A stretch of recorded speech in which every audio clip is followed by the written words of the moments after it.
Welcome back to Cinema Flicks Music Picks. I'm Davey, your host with the most, beast with the least. God, I think I forgot the introduction there. It's been about 10 days since I've had to do it. So, the least I can do today is say hello there. Has been a little while, but I've just been busy. We'll go into that, but I thought, you've been good boys and girls while I've been away. I've read the report card from the substitute teacher, so why not just do a cinema flick and a music pick? See, I forget the name of my own channel.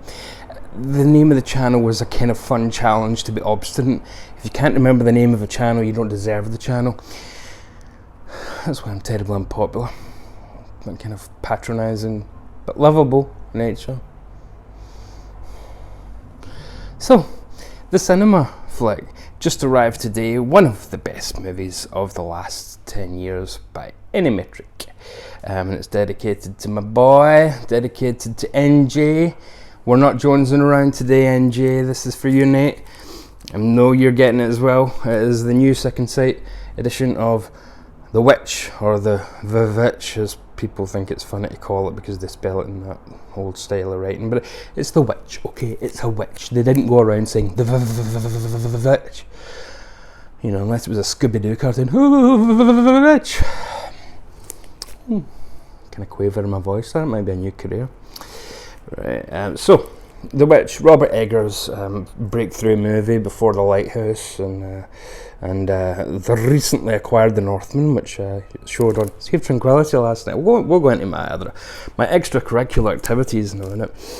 So yeah, just out from second sight. In fact, it's not out yet. This is a pre-advanced copy, and one of their nice big box. Look how shiny the wrapper is, though. So I've made a surgical incision so we can just go. Ha! See that? Pure pagan masculinity there. But no hype stickers, so don't worry, I didn't ruin anything. So here we go. That's a bit more like it, isn't it? There's a nice illustration of Anya Taylor-Joy, and there's Black Phillip in the background, the goat from hell. And then your wee J card comes off, gives us the wee house that they live in with Ralph Ineson from the office, the UK office, the good office. Although I shouldn't diss the American office because it's got Idris Elba and Catherine Tate. So let's have a look at the wee thingamajigs. So first of all, there's a lot of animal imagery in this film, which is, and Black Phillip's obviously the epitome of it, but a New England folk tale. It's from this period, it's the early 17th century, where there is no America yet, so they are essentially English colonists. I'll get there eventually, and they speak in thick English accents in ye old style, so Ralph Ineson fits perfectly for that. Anybody who's followed his career, he can do that in his sleep. He's worked with Ben Wheatley and stuff. He was in Coronation Street even, so a British institution, old Ralph. And as is de rigueur, to make something special edition, you need either postcards or a poster. That's what makes a special edition these days. So let's have a look and see what we get for. There we go. There's Phil. So we're just getting some animal. Oh, there she is. Everybody's sweetheart these days, Anya Taylor-Joy.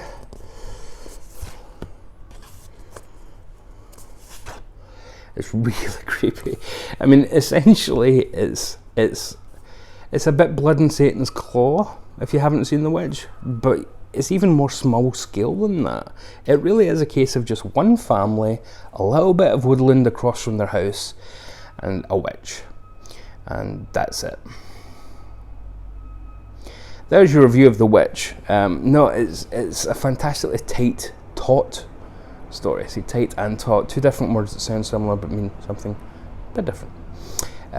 It's wonderfully well written, beautifully acted, fantastically shot, and it's got the thing that I need in my horror movies: atmosphere. There's always a creeping sensation, a looming sense of dread, which again goes back to my love of folk horror and Blood and Satan's Claw and the like, where evil comes through the ground. It's not the visitor from outside. It's coming up through ancient ways through the soil itself. You know, it's folk horror, folks. I love it. I love it. I love it. So there's your art cards, which they're always marketed as collectible art cards. You think, who's collecting them if they don't own the box? What? And then look at this for a book. You know, this is not a booklet, folks. This is an actual book with things to read and you know. So contents, cast and crew, about the production, the hauntingly accurate portrayal of early New England. I don't want to change the world, I'm not looking for New England. Wee Billy Bragg, Kirsty MacColl reference for the kids there. Hell visited upon Plymouth. If you've ever been at the real Plymouth, it is hell. Set and costume designs, I Am That Very Witch. Diabolical dualities in Robert Eggers' The Witch. Sympathy for the Devil. Please allow me to introduce myself. I'm a man of wealth and size. So yeah, I mean, wow. Sorry, I'm now just in love with my own little book, excuse me. But look, Second Sight. If you have any of their editions before, you know, like Dawn of the Dead and all these great special editions they've put out for movies, they do not skimp. I mean, I'm skipping pages here just so we don't have to go through 100 and odd pages, but they do not skimp. It's not one of those, looking at you, Arrow. Sometimes they just pad stuff with a lot of photographs and set behind the scenes stuff. And there's not a lot of actual content. This is reading, folks. This is reading, writing, and well, no arithmetic, but you know, yeah. I mean, that could be Blood and Satan's Claw. That could easily be when poor Ralph's getting his leg taken care of, and that. And you get all this cool stuff from behind the scenes, and you get some. Oh, look at this, some art design stuff. Oh, yes. This is their jam. We're movie geeks. This is what we want. And yeah.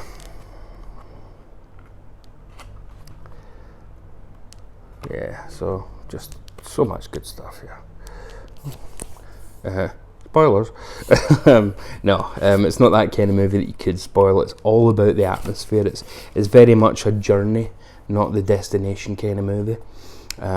If you haven't seen The Witch, just see The Bloody Witch. And what's cool about this is, I've mentioned her a couple of times, but Anya Taylor-Joy has become really quite a big, she has become a big star in the past year or two, hasn't she? The past couple of years. Last Night in Soho, Queen's Gambit, and the like, and The Northman.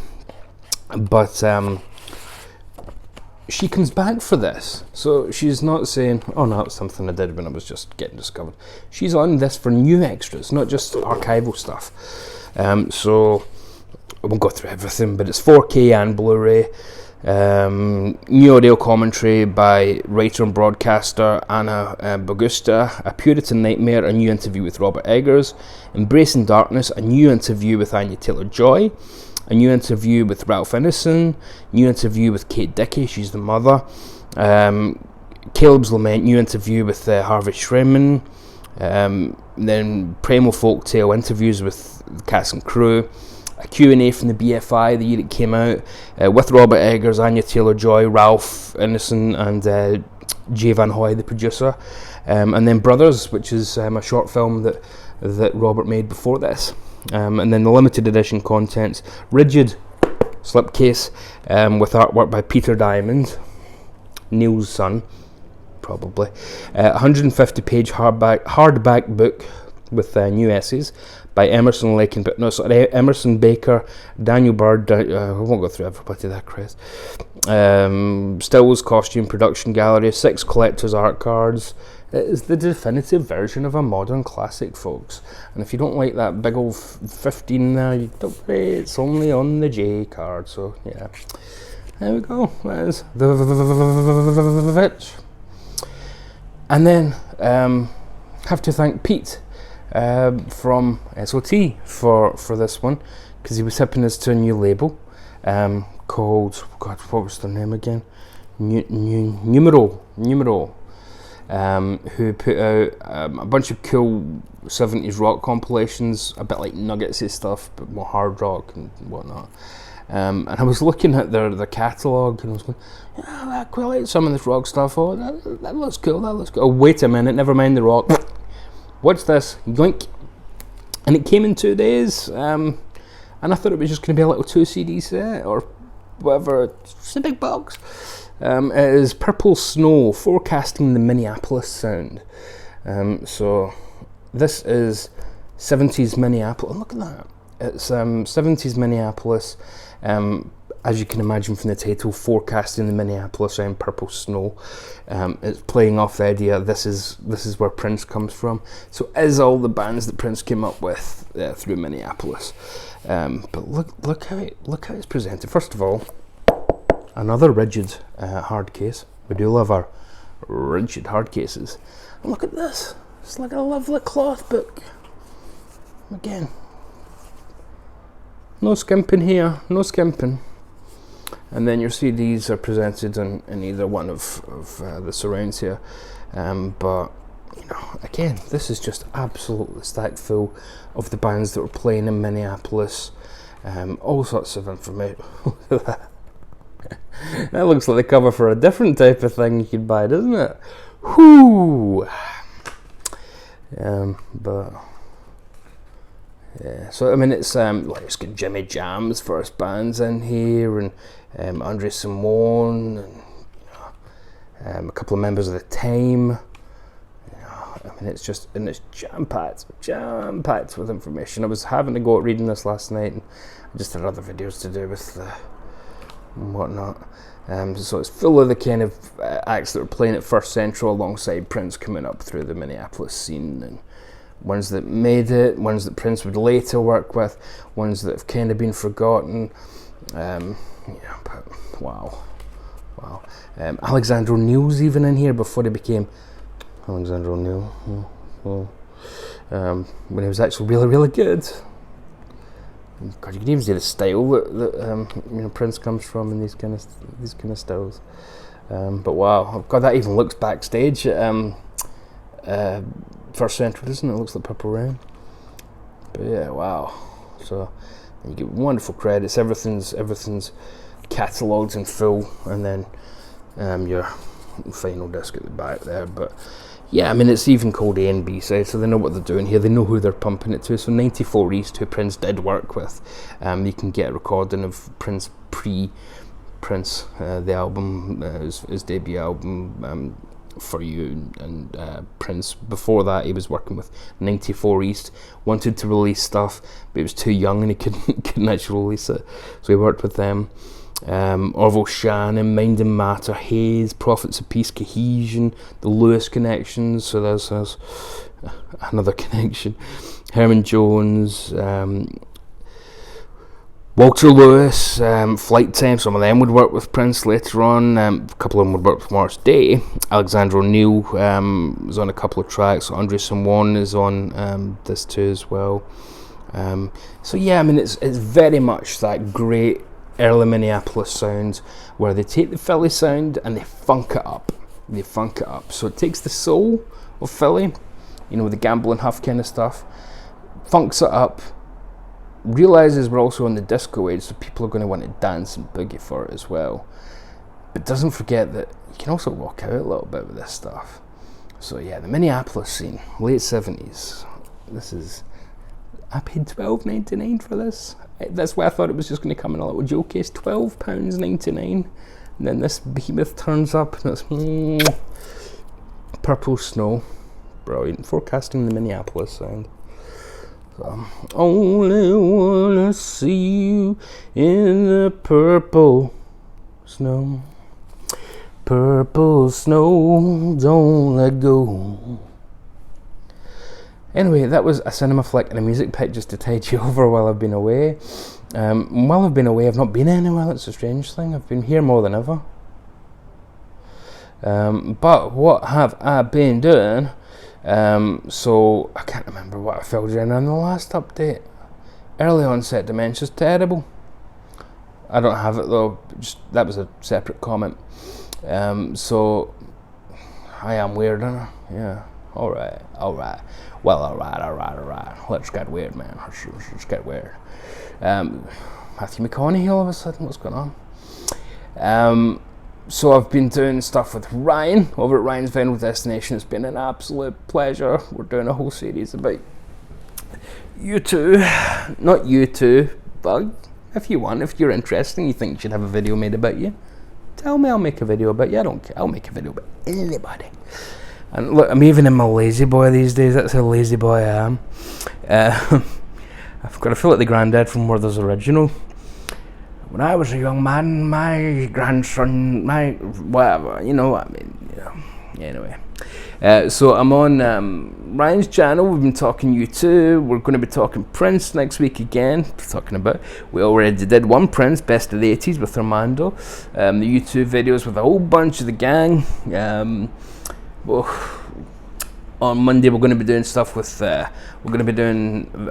music pickup haul with Tyler, and speaking of Tyler, over at LP Tremors, doing horror content on an ongoing basis. So we did Birth of the Slasher. I can't remember if I mentioned that last time, but it's Tyler, so it's worth mentioning again even if I didn't. Lots and lots. And then on SOT, I've been on there. Oh god, they must be sick of me by now. I think I've been on 3 times in the past week. Yeah, I have actually. Curse of the Collector, where we do 2 cool music pickups a month, try and tell a story. So, excuse me, I've got hickey poppers. So it isn't just here's a CD I bought. It's here's a cool CD or a cool Blu-ray or a cool box or whatever it may be.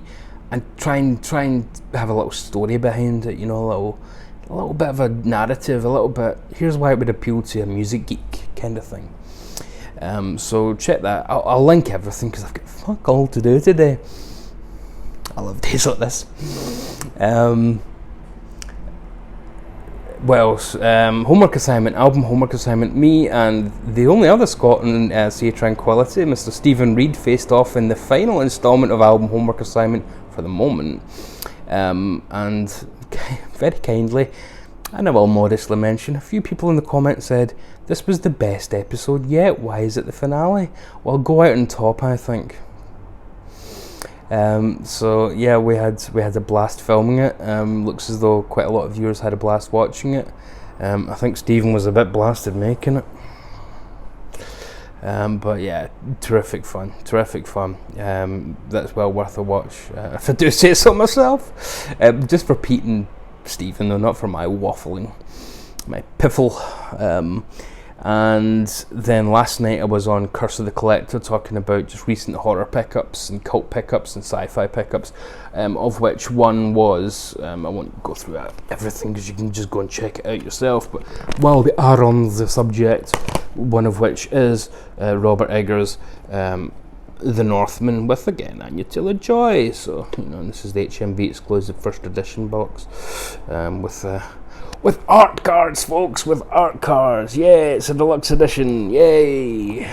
So there we go. So as always, there's lots going on. I'm going to try and dedicate some more time to this channel though, because I know I have been a bit lackadaisical in terms of being on other people's channels and having a great time. You know, as my grandmother would often say, if you can do it yourself, that's good, but if you can do it with other people, that's 10 times better. She was a strange woman. That was her dying words as well. So yeah, next week Grant Arthur's going to be joining me. We're going to be doing one of my interview segments, so that'll be fun. And yeah, I'll think of something. See, I wanted to do a video on a certain subject the other day, and then it came up in my feed that about 5 people had done similar videos, and I thought, I hate following the crowd. I don't want to seem as if I'm ever following the crowd, you know, I just have no interest in that. But then I don't want to be too hipster and not talk about things I like either. The eternal problem. And also I'm incredibly lazy, as discussed, so oh well. Look, we've managed to get this one under 20 minutes. We're not even close to half an hour for a change.